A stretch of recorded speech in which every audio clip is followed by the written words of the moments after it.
So good morning everyone, I'm here today at Glastonbury Abbey with Janet Bell, the Director of Glastonbury Abbey, and she's going to talk us through the exciting new developments as part of the Glastonbury Town deal. So Janet, just describe to the viewers what we can expect in the next couple of years, be the transformation that's going to happen in Glastonbury Abbey entrance. Well, the whole of the area that we're standing in is going to be completely re-landscaped so that it reflects and celebrates the medieval routeway into the Abbey. And this building behind us will be demolished to open up the view of St Patrick's Chapel so that you'll be able to see it from the main entrance. And the shop that we have over there will become a shop and cafe, and the whole of that frontage will be reglazed with beautiful etching of the 12th century cloister. So it will look like an abbey when you actually arrive, because at the moment a lot of people come and don't really know what they're coming into. So it doesn't sound a huge amount, but it'll be a good 8 to 9 months amount of work, and it will create a whole new area here, the piazza, which will be open access to the public, and they'll be able to use this area for free and go into St Patrick's Chapel and the courtyard.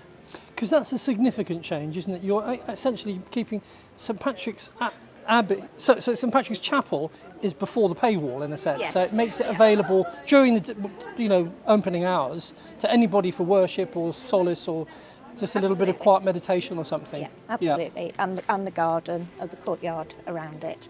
So all that will be free access. Now your plan is to finish this, have it ready for public enjoyment by mid next year, is that right, 2024? We're looking at the beginning of July, just before the main visitor season. Yes. For us to relaunch and open.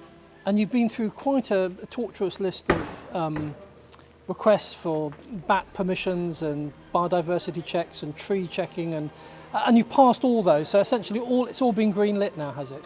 We've got all our permissions, we've got planning permission, scheduled monuments, consent, our bat licence, so yes, we're ready to go. We're just finalising the technical details before we go out to contract to get the right builders to do the job. Thank you. And do you want to just show us around what the changes will actually look like? Absolutely. Yeah. So Janet, we're standing in front of the existing Abbey shop. What changes can the visitor expect to see next year? So the shop inside will stay essentially the same in terms of the building. We're extending at the back to include new visitor toilets, which will be indoors, and a new office and storerooms. And inside we'll have a new shop in one half and a grab-and-go cafe in the other half.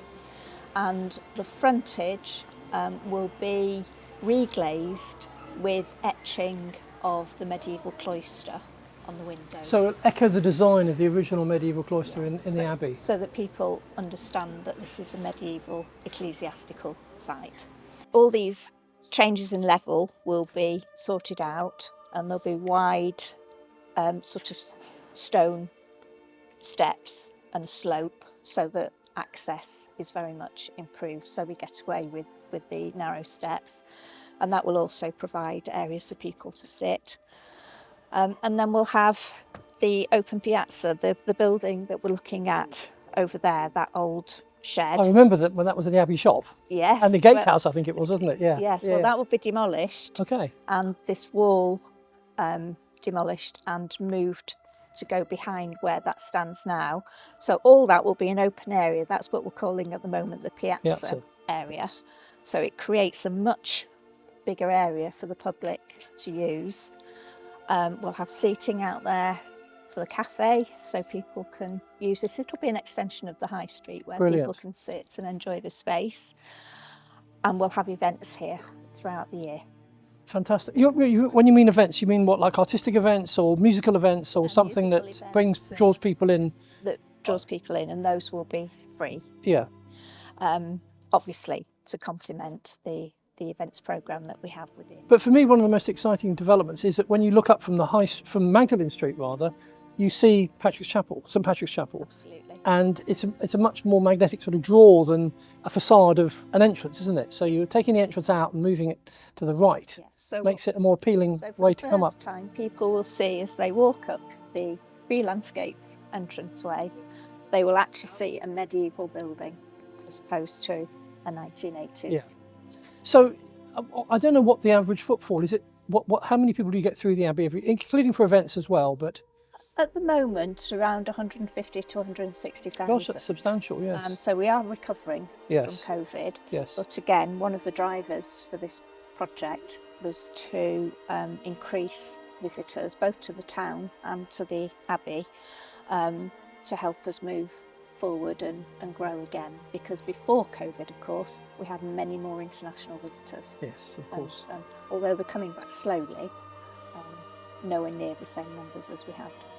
And have you had any particular visitor requests, or is it something that's been driven by the internal Abbey sort of management team, the change of, you know, landscaping and facilities? It's largely been driven by the Abbey management and trustees. We've had plans to improve the site for many years, but what we have noticed is that people walking past the entrance look up and walk past because they don't realise what's here.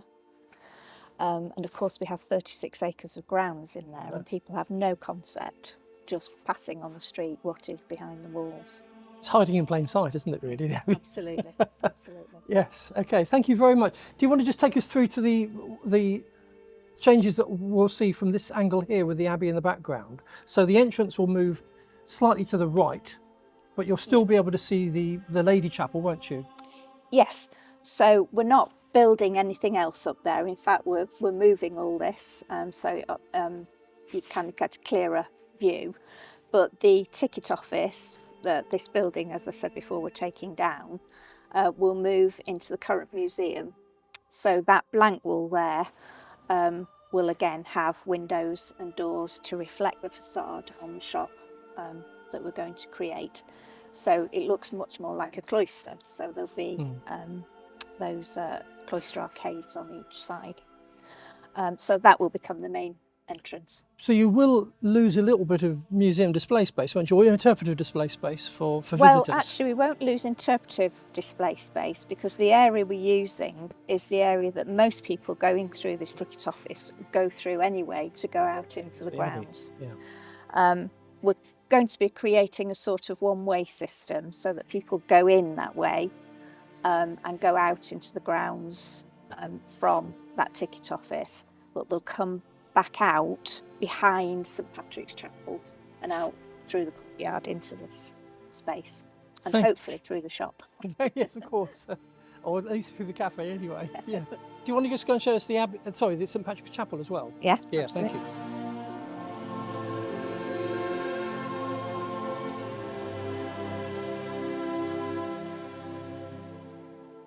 So Janet, we're in front of the main Abbey entrance now, going into the beautiful grounds.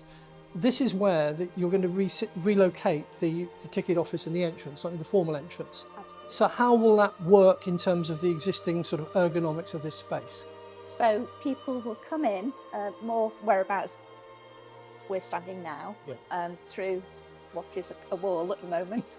They'll come in here, there'll be a reception desk opposite Behind here, us, yeah. and there'll be a wall sealing off the museum from the ticket office.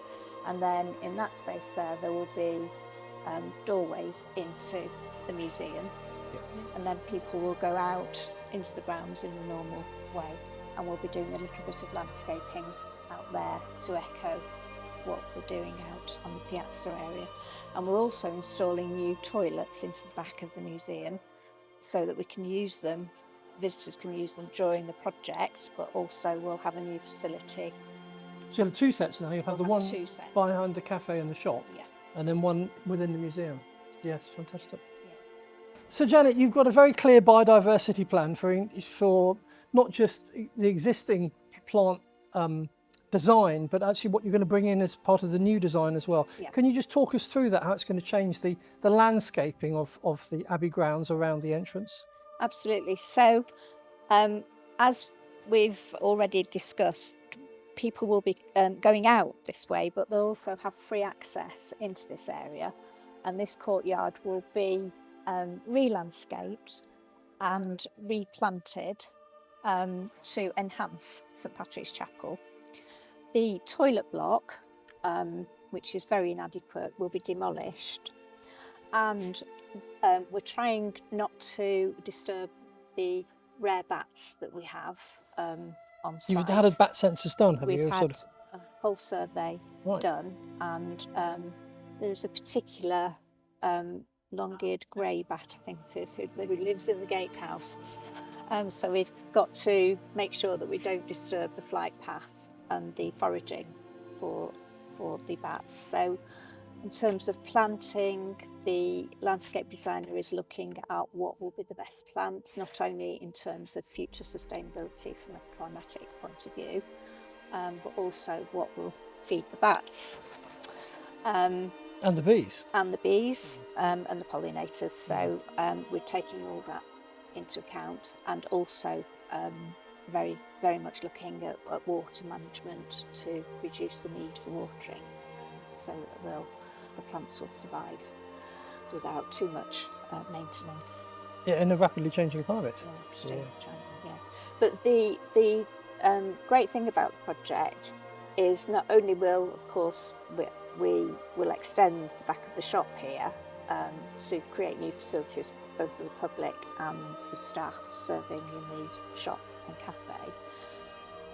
But by demolishing that toilet block, you will see the north wall, which is actually the oldest building left on the site, which dates to the late 11th, early 12th century, I think, and was part of a massive hostelry, or hostry they used to call it, for pilgrims visiting the site. So it was an enormous building that stretched right down to the back of the gatehouse to the car park, access to the car park at Silver Street, which would have housed many hundreds of pilgrims. Yes. Yeah. And was there a slipper chapel attached to that, so people could change to go into the abbey, the sort of hallowed grounds of the abbey? We're not sure, but what, of course, we do know is that St Patrick's Chapel here, which we want to increase access to for the public, served a number of almshouses that were built in 15th, 16th centuries, which were over against the north wall. Of course, they've long gone, but the chapel remains. Yeah. So what we're really trying to do is enhance this enclosure area, original enclosure area of the abbey, because of course the abbey would have had lots of enclosures with different things going on, and we call this the northwest enclosure. The northwest enclosure. Where people were coming in from outside to visit the abbey. Yes. Because legend is that St Patrick was buried in the abbey, wasn't he? And this chapel was built in 1517, I think it was, wasn't it? It took 5 years to build it. And it's one of my favourite parts of the abbey because it's such a sanctuary, isn't it? And the fact that you're making it open to everybody during, daylight hours, so to speak, makes it a wonderful resource for people to contemplate and prayer and, recover their their experiences, or just renew themselves spiritually, isn't it? And we hope people will continue to use it in that way. And then the other part of the piazza will be more for refreshment and entertainment and enjoying the open space. But we'd like to keep this area sort of quieter and more meditative. Yes. So Janet, thank you for showing us around. Thank you for taking the time in your busy schedule. The project is on course now. You've got all the permissions green lit. You've got your target is to finish in probably July 2024. What contribution or support could you have from the wider community in terms of volunteering or awareness raising or engaging with letting people know about the new Abbey entrance? Well, you've just said that obviously when it's done, we'd love the community to get out there and tell people about it, because we want people to come and look at it and visit the Abbey. But during the project, we'll have quite a number of activities going on, all of which will be free. And we'd like people to sign up for things like replanting when it comes to finishing the landscaping. There'll be archaeology open days so that people can see what if anything has been found when they demolish some of the buildings. And it's just about keeping in touch really with what's happening. So if somebody wants to help with the replanting, they could go to the Abbey entrance and give their name or say that I'm happy to volunteer. We'll put out a call for volunteers. So it's a case of keeping an eye on our website, because obviously there'll be a certain number of places to be involved. So yes, we've got lots of courses going on and archaeology workshops. So just keep an eye on the website and we'll advertise them. Thank you. Well, thanks very much to Janet for her time. And we look forward to seeing its development over the next 12 months.